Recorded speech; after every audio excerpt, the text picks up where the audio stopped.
आरंभ करता हूँ उस सर्वशक्तिमान के नाम से जो सबसे आला है, बड़ा ही मेहरबान और निहायत रहम वाला है। हिंदू धर्म के ईश्वरीय ग्रंथ। हिंदुस्तानी लोग सारे विश्व में अपनी मेहनत, ईमानदारी, ऊंची शिक्षा और शराफत के लिए जाने जाते हैं। इसलिए अमेरिका के NASA, national aeronautic and space organization of America में 35% वैज्ञानिक हिंदुस्तानी हैं और यही कारण है कि America, Germany, Canada, Australia, New Zealand इत्यादि में नए शहरी के रूप में हिंदुस्तानियों को ही प्राथमिकता दी जाती है, अव्वलियत दी जाती है।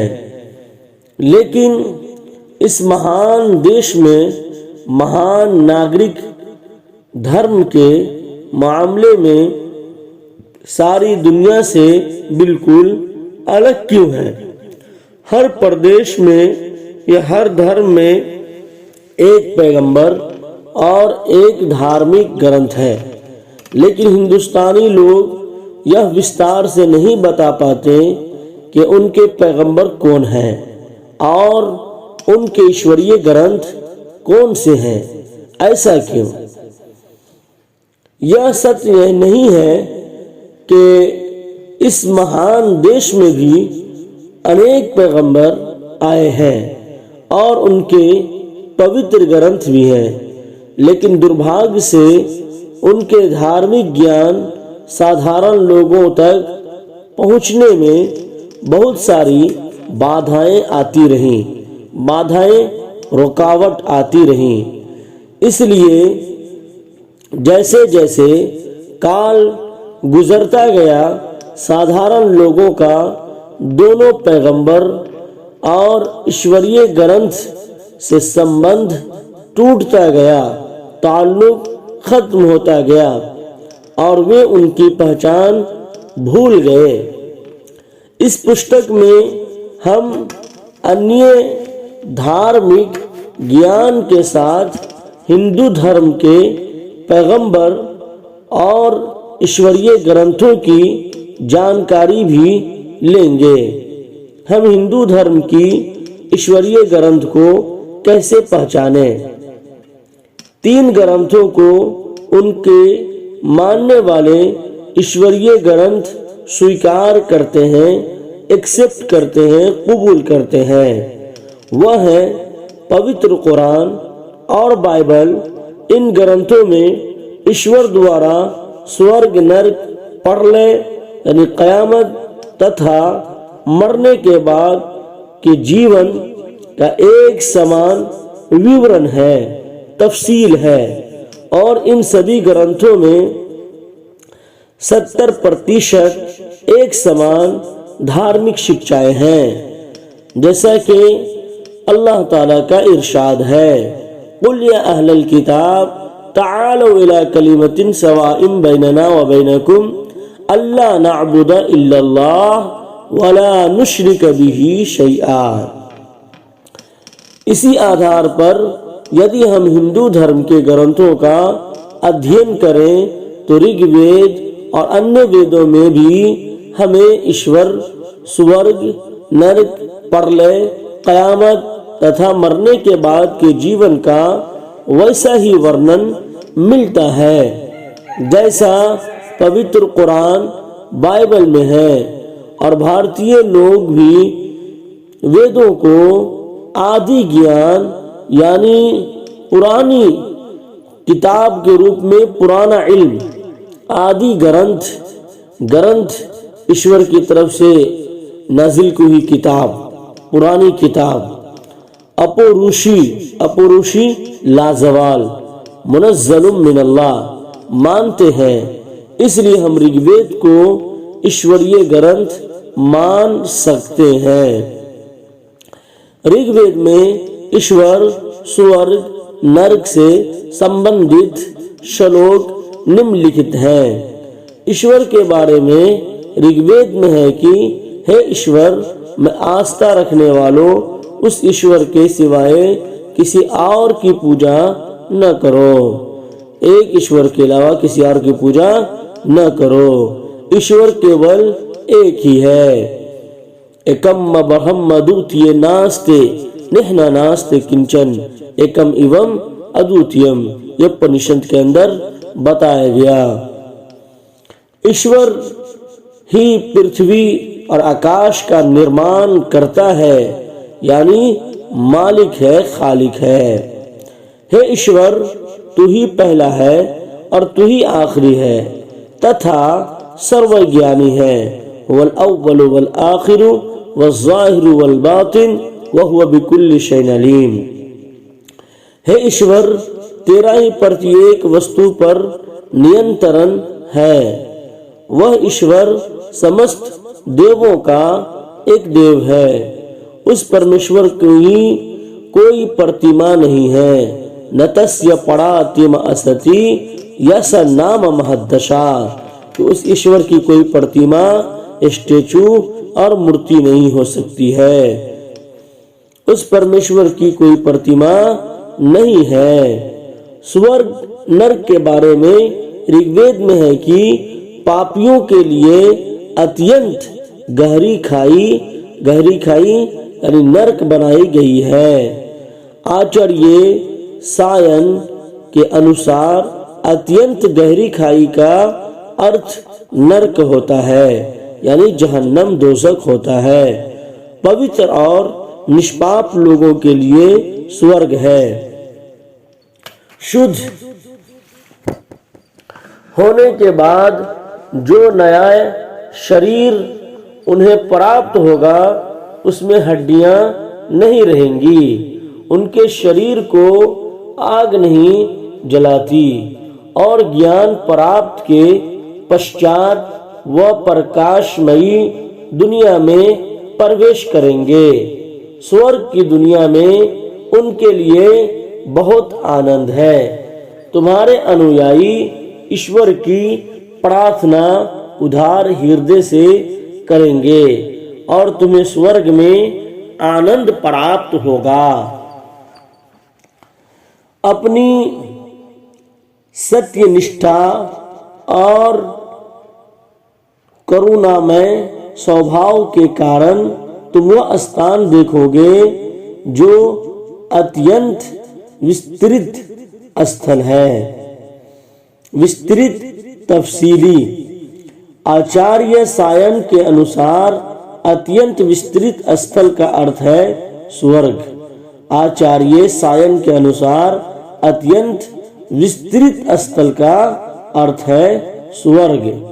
मरने के पश्चात के विषय में ऋग्वेद में है कि मरने के पश्चात मतलब बाद में, मरने के बाद के विषय में ऋग्वेद में है कि जैसे शैतान पुराने जमाने से है उसी प्रकार पुनर्जन्म की बात भी पुराने जमाने से लोग कहते आए हैं।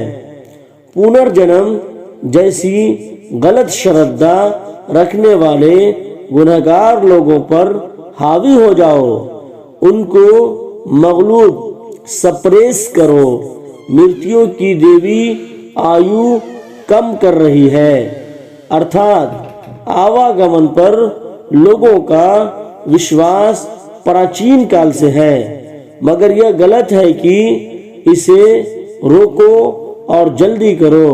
जिंदगी का वक्त खत्म होता जा रहा है। सुबह होती है, शाम होती है, उम्र यूं ही तमाम होती है। वो प्रलय को भुलाकर और ज्ञान और बुद्धि को हिकारत से ठुकरा कर निगलेक्ट करके हमारे तय किए हुए हद को, बाउंड्री को फलांग रहे हैं। यानी प्रलय को और मरने के बाद के जीवन को गलत कहना ईश्वर के कानून को तोड़ने के बराबर है।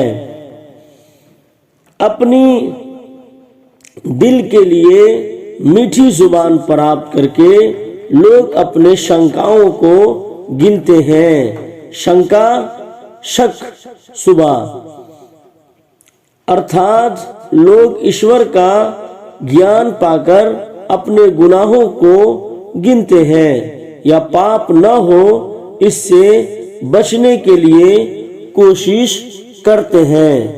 देवताओं का इनकार करने वाले लोगों से कहो, तुम्हें अमर जीवन मिलना निश्चित है, निश्चित यकीनी है।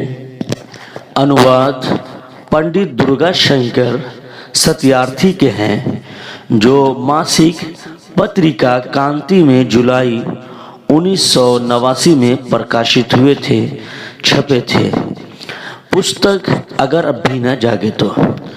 ऋग्वेद में पैगंबरों का वर्णन, पैगंबरों की तफसील। अग्नि को दूत चुनते हैं, हम अग्नि को दूत चुनते हैं। ऋग्वेद, हे अग्नि, मनु ने आपको पैगंबर के रूप में स्वीकार किया है। ये श्लोक प्रमाणित करते हैं कि वेदों में भी इस दूत की धारणा है, मौजूद है। यह पैगंबर कौन है, इसका अध्ययन हम बाद में करेंगे। वेदों में पैगंबरों को मनु कहा गया है। हिंदू धर्म के धार्मिक ग्रंथों में मनवंतर शब्द का प्रयोग हुआ है। इसका अर्थ है कि जो दो मनुओं के बीच का समय, जिसको जमाना फतरत कहा जाता है। फतरत अर्थात दो पैगंबरों के धरती पर आने के बीच का समय, जिसमें हजरत आदम अलैहिस्सलाम पहले मनु हैं। सारांश, खुलासा। तो इस तरह प्रमाणित हुआ कि वेदों में भी एक ईश्वर, स्वर्ग, नर्क, मरने के बाद का जीवन और पैगंबरों का वर्णन भी मौजूद है। यानी तौहीद, रिसालत, आखिरत जो तमाम धर्मों में आया है वो वेदों के अंदर भी मौजूद है, और जो इस्लाम का खुलासा और निचोड़ है। हिंदू धर्म के मानने वाले भी वेदों को आदि ज्ञान, श्रुति ज्ञान अथवा अपुरुषी कहते हैं। मुनज़्ज़लुम मिनल्लाह को अपुरुषी भी कहते हैं। अपुरुषी यानी जिसे किसी मनुष्य ने न लिखा हो, इसलिए हम वेदों को ईश्वर द्वारा अवतरित ग्रंथ कह सकते हैं। लेकिन वेदों में ऐसे भी कुछ श्लोक हैं, वो सही में दाखिल कर दिए गए हैं जो दूसरे ईश्वरीय ग्रंथों में नहीं है, और न ही ऐसे श्लोकों की हम ईश्वर से अपेक्षा करते हैं, उम्मीद कर सकते हैं। अपेक्षा कर सकते हैं, उम्मीद कर सकते हैं। उदाहरण के तौर पर ऋग्वेद का एक श्लोक यह है कि एक शूद्र को अच्छी सलाह नहीं देनी चाहिए। ईश्वर अपने सारे प्राणियों से प्रेम करता है। वह एक शूद्र के लिए ऐसा आदेश कैसे दे सकता है, क्योंकि शूद्र भी उसी ईश्वर का बंदा है, शूद्र को भी उसी ने बनाया है, तो उसके लिए ऐसा संदेश कैसे दे सकता है। भगवत गीता के निम्नलिखित 2 श्लोकों से यह प्रमाणित होता है, साबित हो जाता है कि ईश्वर सबसे प्रेम करता है, और आदरणीय वही है जो ईश्वर के आदेशों को मानता है। श्री कृष्ण जी ने कहा, ईश्वर कह रहा है कि सारी निर्मित वस्तुओं को मैं निरपेक्षता, समानता और न्याय की दृष्टि से देखता हूँ। समानता, बराबरी, न्याय बिल्कुल क्या है जिसमें जुल्म न हो, इंसाफ, न्याय इंसाफ की दृष्टि से देखता हूँ, इंसाफ की नज़र से देखता हूँ। मेरे लिए न कोई द्वेषपूर्ण है, द्वेषपूर्ण नफरत अंगेज और बुरा है, और न ही मेरे लिए कोई प्रिय है, महबूब है। लेकिन मुझ पर श्रद्धा रखते हुए, मुझ पर अकीदा रखते हुए, भरोसा करते हुए जो मनुष्य मेरी भक्ति करता है, निसंदेह वह मेरे लिए है और मैं उसके लिए हूँ। जैसा कि इस्लाम ने कहा, मन कान लिल्लाहि कान अल्लाहु लहू, कि जो अल्लाह के लिए हो जाता है अल्लाह उसके लिए हो जाता है। और इन्न अक्रमकुम इंदल्लाहि अत्काकुम, कि उससे पहले ईश्वर ने अंतिम पुस्तक पवित्र कुरान के 26वें पारे में कहा, या अय्युहन्नासु इन्ना खलक़नाकुम मिन ज़करिन व उन्सा वजअलनाकुम शुऊबन व क़बाइल लितआरफू इन्न अक्रमकुम इंदल्लाहि अत्काकुम इन्नल्लाह अलीमुन खबीर, कि ए मनुष्य मैंने तुम तमाम को एक इंसान से पैदा किया और ये कबाइल इसलिए बनाए ताकि इंट्रोडक्शन हो सके, परिचय हो सके, एक दूसरे को तुम लोग समझ बूझ सको।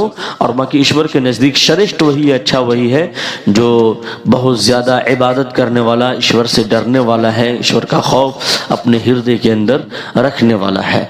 तो ये चीज़ें कही गई।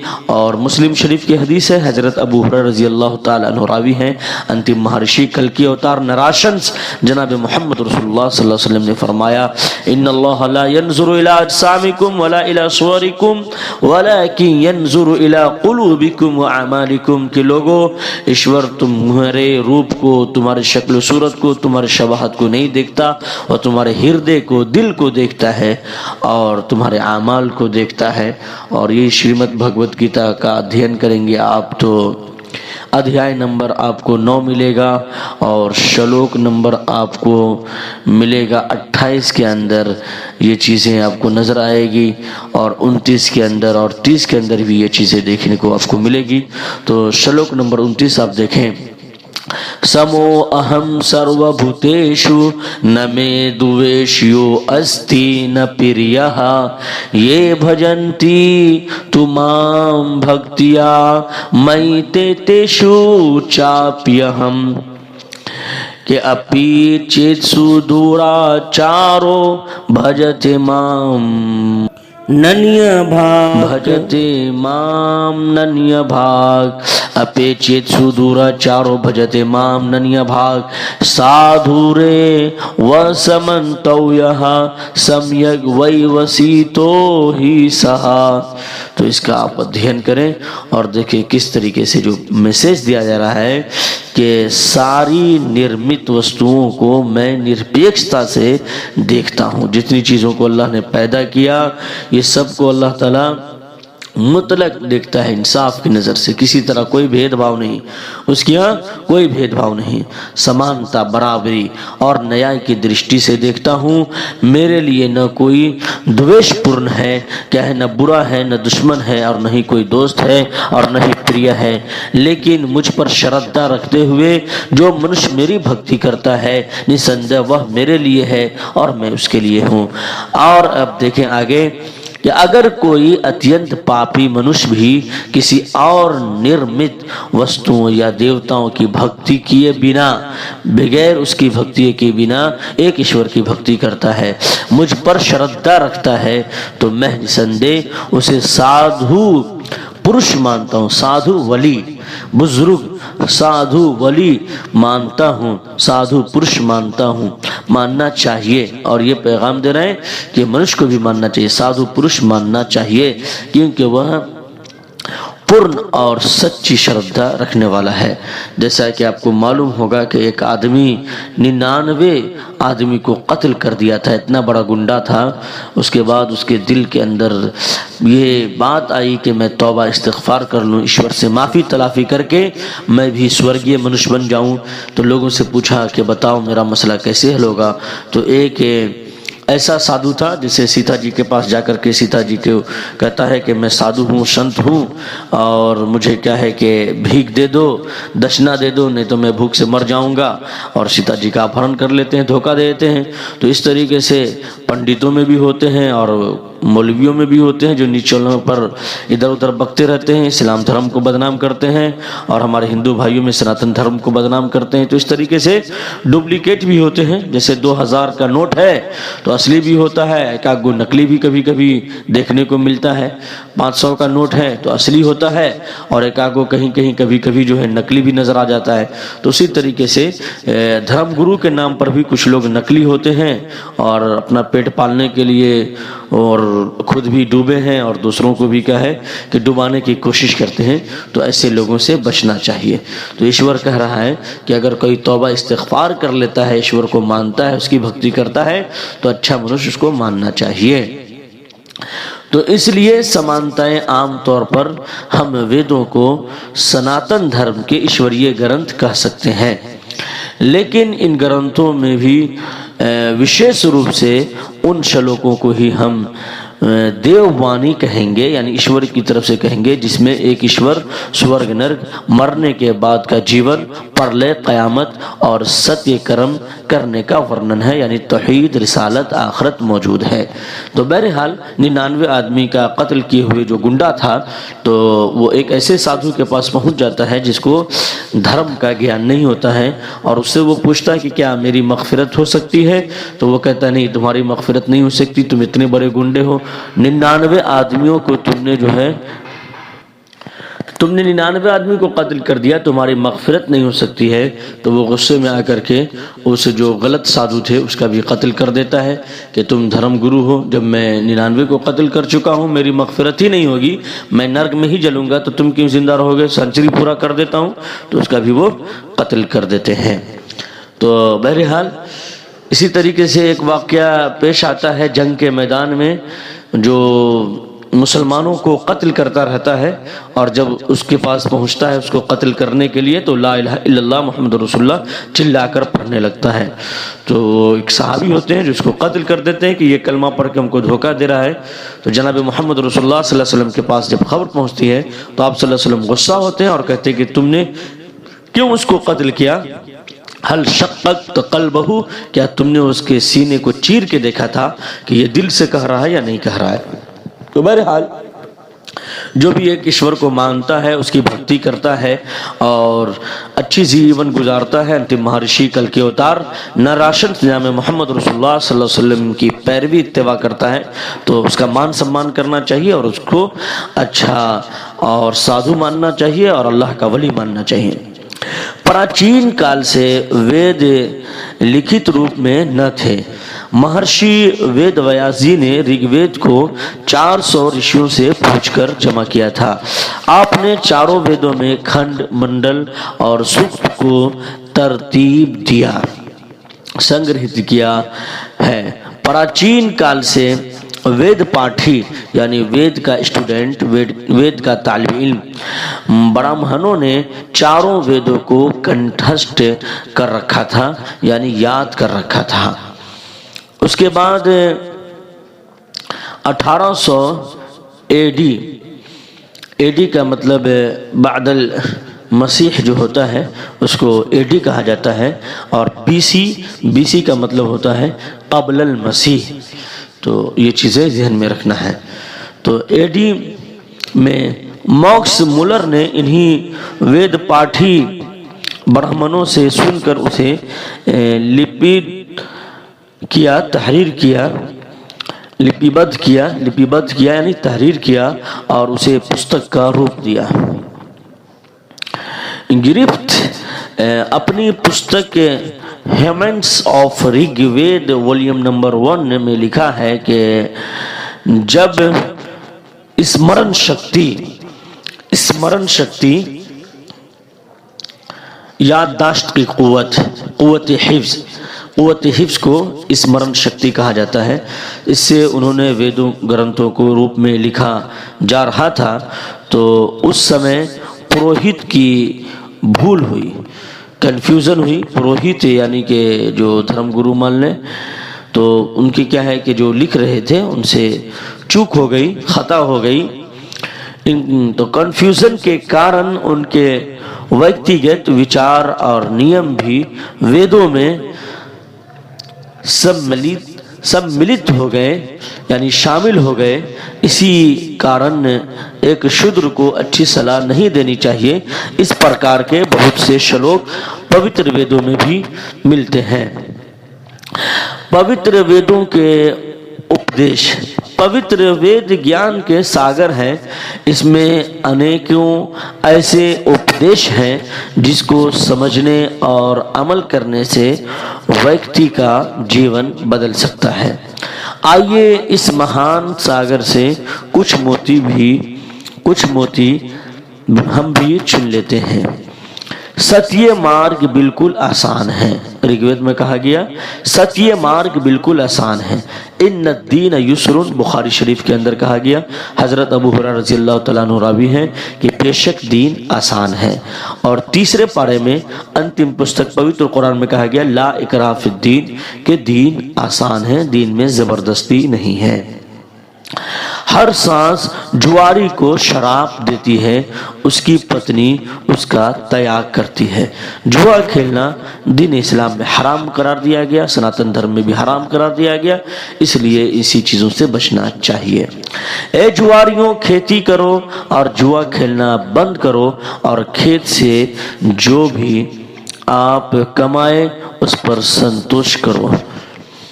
तो खेती करना चाहिए, नेक काम करना चाहिए, अच्छा काम करना चाहिए, जुआ नहीं खेलना चाहिए।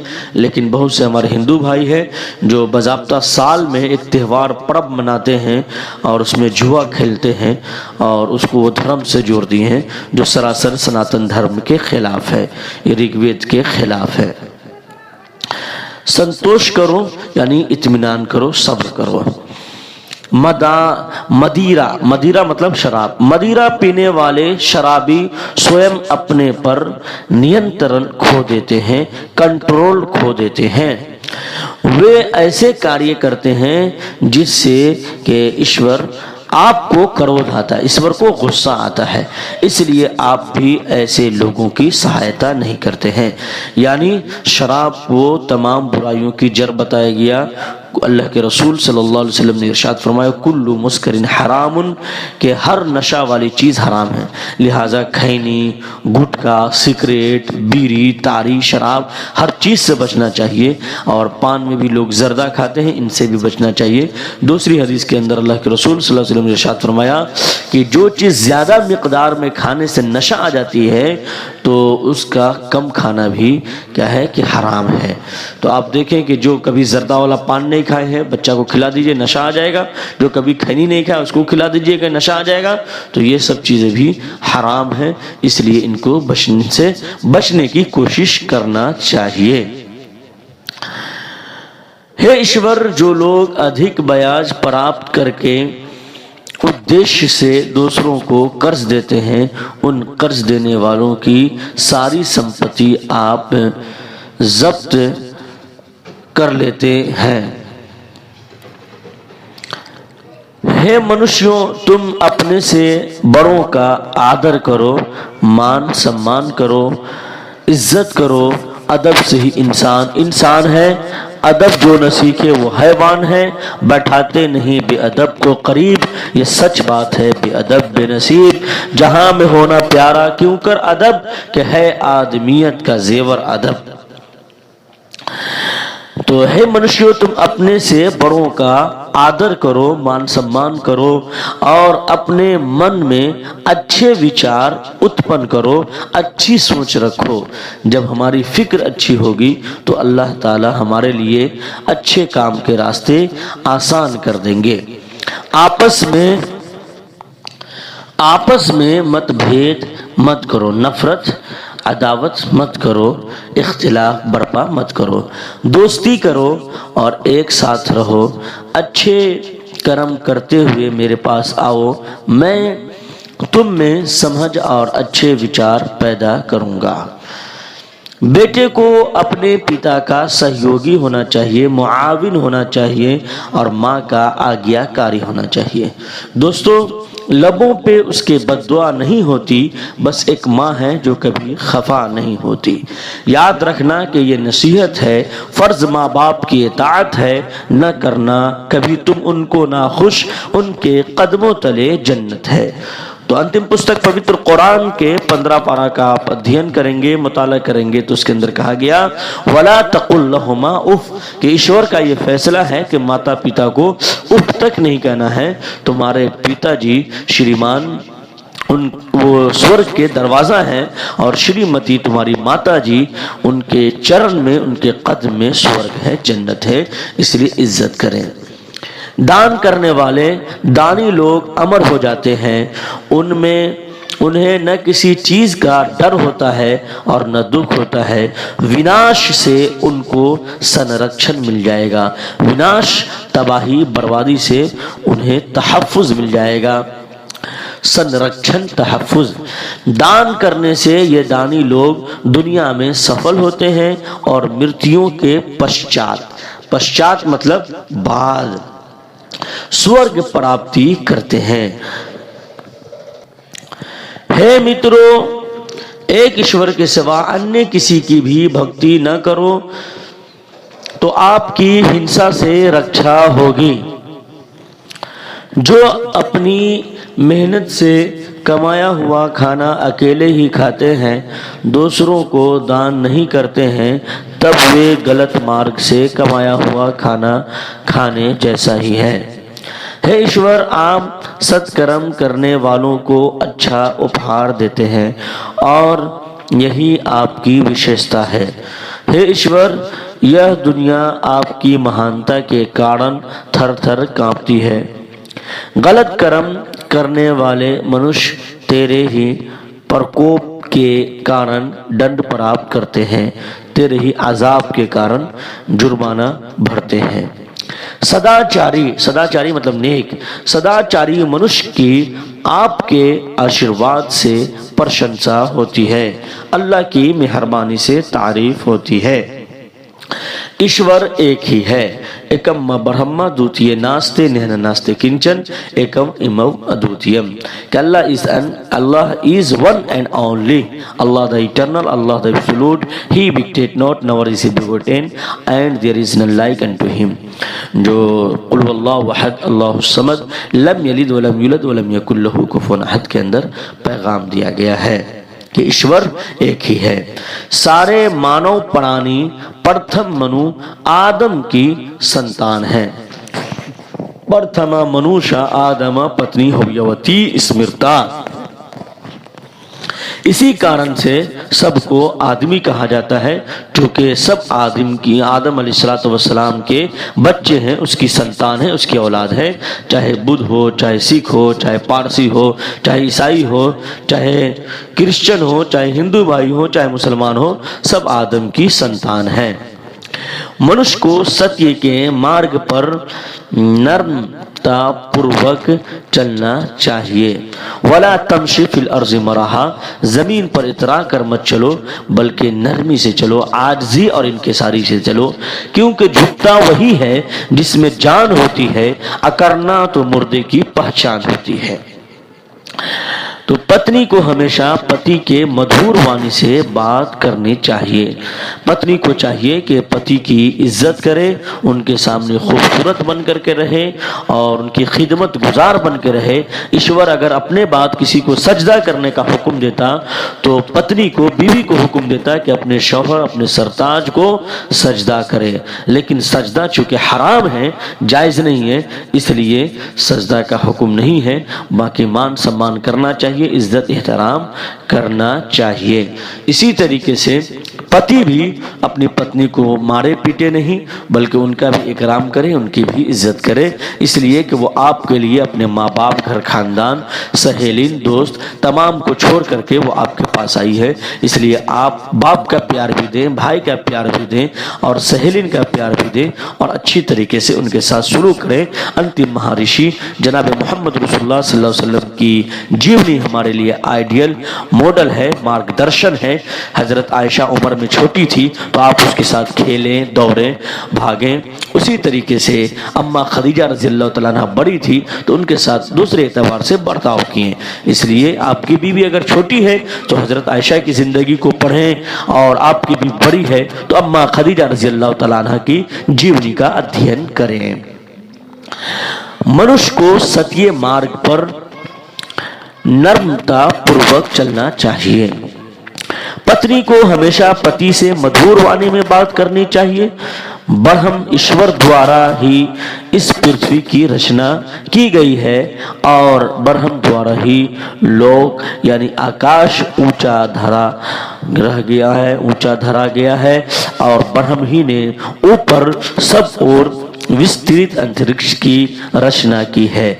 यानी जो चीज़ हमको नज़र आ रहा है, ये वसी व आरीज ज़मीन और जगह, इस तमाम का अल्लाह खालिक कुल्ल शै, वही चीज़ का क्या है कि वही खालिक है, मालिक है, पालनहार है, कर्ता पूरक कहा गया। सिख मजहब में कर्ता पूरक के तमाम का कर्ता धर्ता वही है।